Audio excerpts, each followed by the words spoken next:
So this presentation offers a brief account of what is a gender and diversity responsive leadership, gives some reasons to justify its importance at a university, and provides some general guidance on how to foster it in academia. So it builds on the input from my observations to the UIT Leadership Training Program from 2020-21, on my participation in the Leadership Training Program at the Northwestern University, special module on leading for diversity, equity, and inclusion, my participation in a range of short leadership courses in the past 2 years, and on lessons that I take from the other studies conducted by the Prestige Project, including interviews with selected head of the departments and spoilers from the focus group interviews. So the main goal of this learning activity here was to enable the Prestige Project to contribute to the further development of a gender and diversity-sensitive leadership at UIT, and thus concretely support the realization of UIT values and commitments expressed by the Equality and Diversity Committee. So the relevance of this learning activity is extracted from the fact that the institutional focus on diversity, equity, and inclusion has now affected all parts of the higher education management, with the goal of making academia more inclusive and more inclusive for members of disadvantaged groups.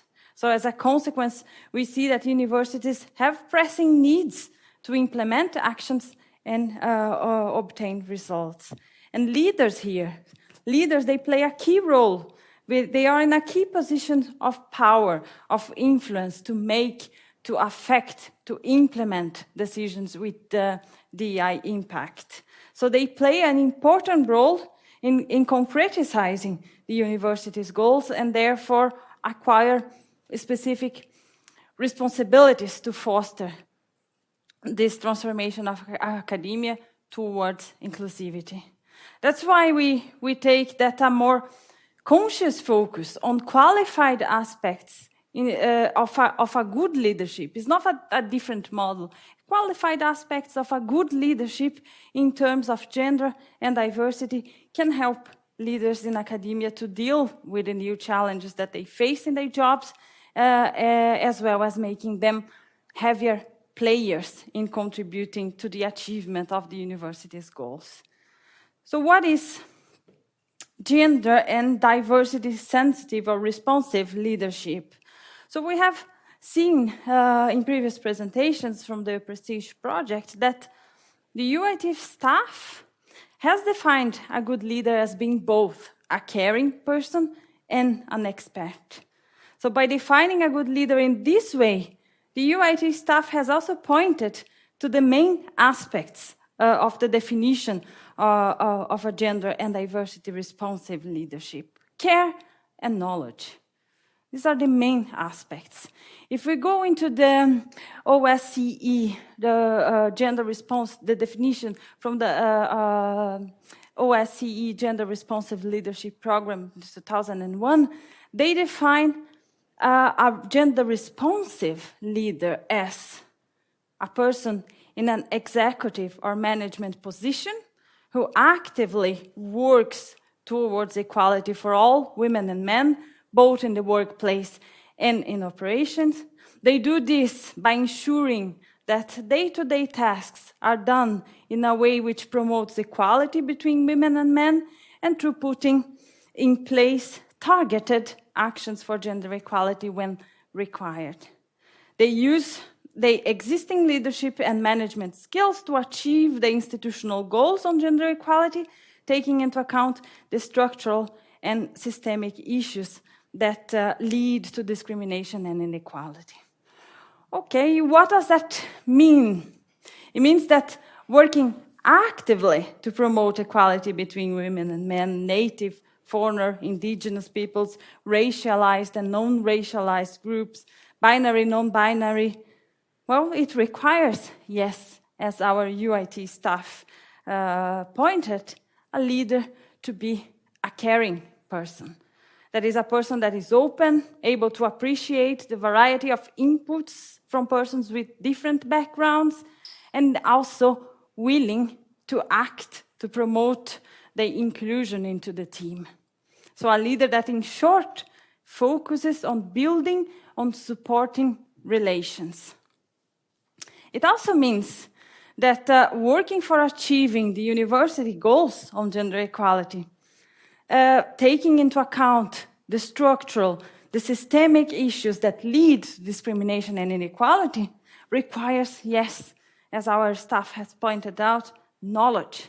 And knowledge not only about the organization in itself, its values, its policies, strategies, guidelines, but also knowledge about how daily tasks, many of them taken for granted, done by the book as have they always been done, how these tasks play a role in sustaining structures that in a cumulative manner can create unfair disadvantages for members of diverse groups in academia.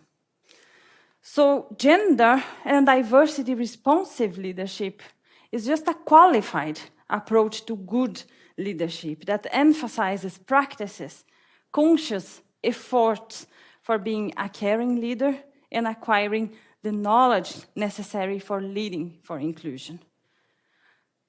Why is this important for universities? Oh, there are many layers to which this question can be addressed, but here I will just concentrate on a more, I can say, procedural ones. The first is that while gender and diversity responsive management are already expected to drive education, drive research, drive innovation, and this not only for leveraging on diversity, but also for conducting to social justice. We can, for example, say that gender and diversity responsive leadership can, on the educational side, foster the building of stronger teams that are better prepared to deliver an education that is more relevant to a variety of students.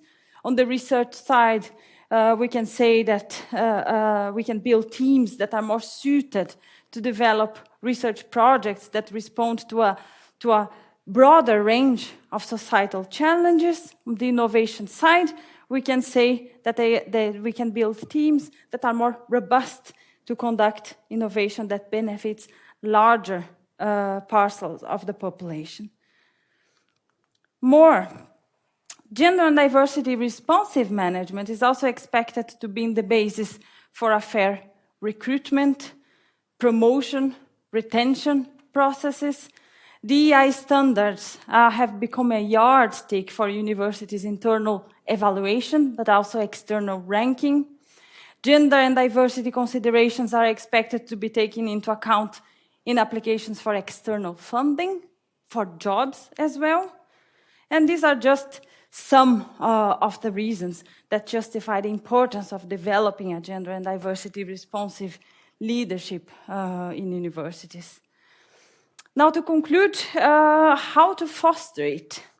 And we can start this last session by simply admitting that we all have biases, that we all take shortcuts based on stereotypes, that we all communicate with a language that is familiar to us, but we can foster a more gender and diversity responsive leadership by becoming more aware of our own limitations, more open to embrace our own vulnerabilities, and with the conscious purpose of correcting our actions and then mitigating the negative impact that biases, that stereotypes, that exclusive communication can have on your staff and future hirings.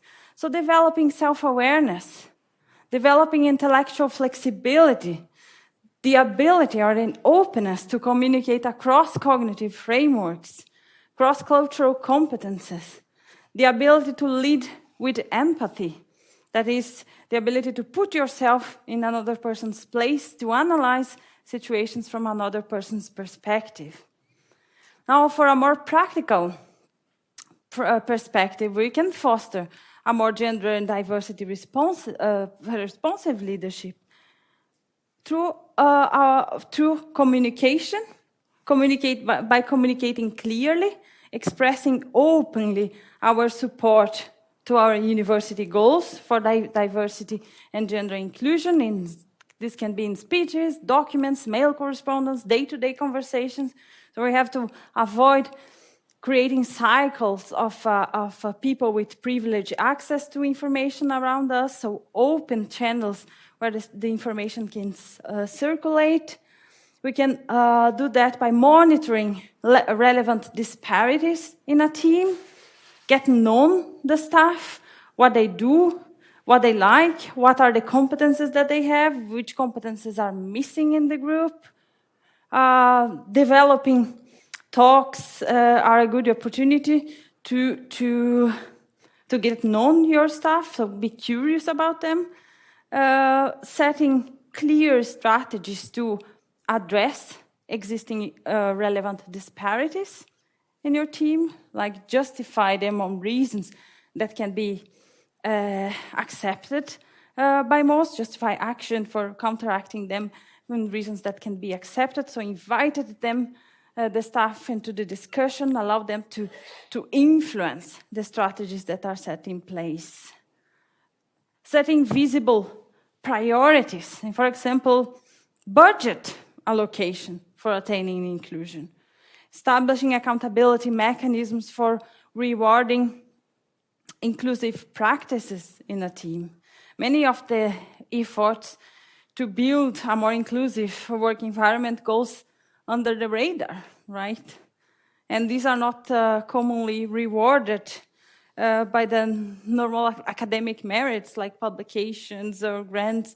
And at the same time, any unit, any team needs people willing to take these more collective tasks to be able to run properly. So it's very important that the leader recognizes this effort and encourages it. And that's perhaps the basic package for gender and diversity responsive leadership that we can all develop. Thanks.